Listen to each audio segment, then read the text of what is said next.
দেখুন, আরাবুল ইসলাম সাহেব যখন আমাদের দলে আসার জন্য মনস্থির করেছিলেন, প্রস্তাব দিয়েছিলেন, আমরা আমাদের যে নেতৃত্বের মাধ্যমে দিয়েছিলাম, আমরা বেশ কয়েকটি শর্ত রেখেছিলাম। শর্তের অন্যতম ছিল গত পঞ্চায়েত নির্বাচনে যে খুন হয়েছে আমাদের 3টে কর্মী,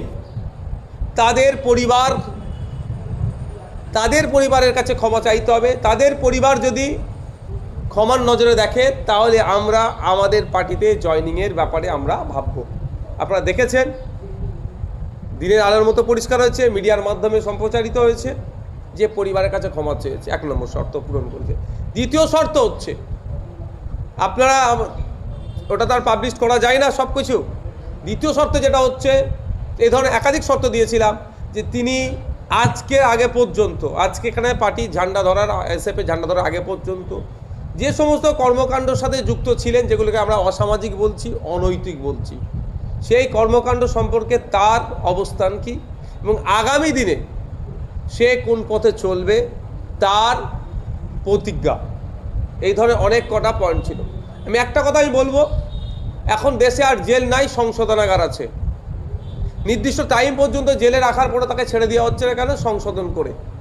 মানুষ আইএসএফের ছায়াতলে এসে মেন স্ট্রিমে ফিরতে চাইছে, জাতীয়তাবাদী নাগরিক হতে চাইছে, দায়িত্বশীল নাগরিক হয়ে উঠতে চাইছে, প্রকৃত অর্থে জনপ্রতিনিধি, প্রকৃত অর্থে রাজনৈতিক কর্মী কেমন হয় সেটা তারা ফিল করছে আইএসএফকে দেখে।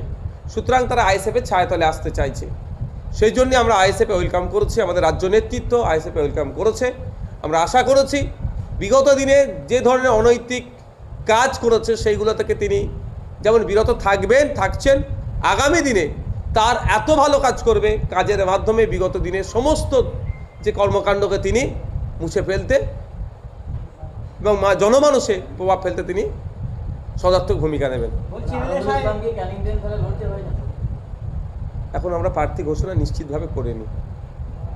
যখন আমরা প্রার্থী ঘোষণা করব, কে কোথায় কন্টেস্ট করছে, ইভেন নওশাদ সিদ্দিকও যদি কন্টেস্ট করে কোথায় করছে সেটা হবে, তার এই দিক থেকে লাইন হোক না। 2023 সালে আপনি অভিযোগ করেছিলেন যে আরাবুল ইসলাম আপনার গাড়িতে আক্রমণ করেছে, আপনার গাড়ির কাজ এখনো পর্যন্ত ভাঙা।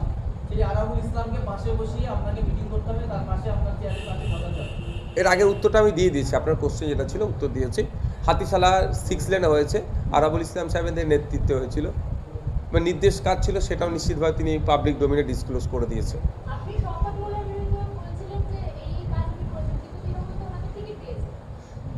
তৃণমূল কংগ্রেসে যে যত বড় তোলাবাজ, যে যত বড় ভালো বোম বানতে পারে, যে যত বড় হিংসা করতে পারে, তার জায়গা আগে হবে। দেখুন, যার মেয়ের চাকরি বরখাস্ত হলো থ্রু কোর্ট, তাকে আবার তৃণমূল টিকিট দিয়েছে। গরু পাচার কাণ্ডের সাথে যে যুক্ত বিখ্যাত চর্চিত নাম, তার জামাইকে তৃণমূল কংগ্রেস টিকিট দিয়েছে। এটা তৃণমূল কংগ্রেস অভ্যস্ত, যত খারাপ মানুষ হবে তত দেবে। আপনারা দেখুন না, আলিয়া বিশ্ববিদ্যালয়ের সর্বোচ্চ বডিতে শওকত সাহেবকে বসিয়েছে, যে ন্যাশনাল হিউম্যান রাইটস কমিশন ঘোষিত নটোরিয়াস ক্রিমিনাল, তাকে সেই জায়গাতে বসিয়েছে।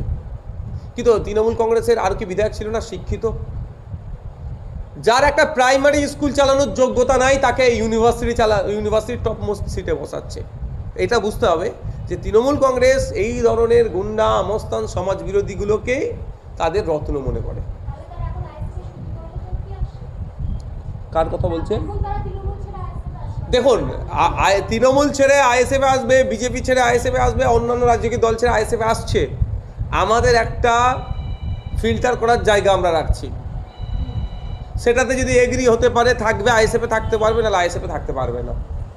আইএসএফ এটা শুধুমাত্র এইখানে এই করে কামিয়ে খাওয়ার জায়গা শুধুমাত্রও যেমন নয়, আর পার্মানেন্টের জন্য তেমন নয়। এটা একটা প্ল্যাটফর্ম। এই প্ল্যাটফর্মে দাঁড়িয়ে দেশকে সেবা করতে হবে, দেশের জনগণকে সেবা করতে হবে।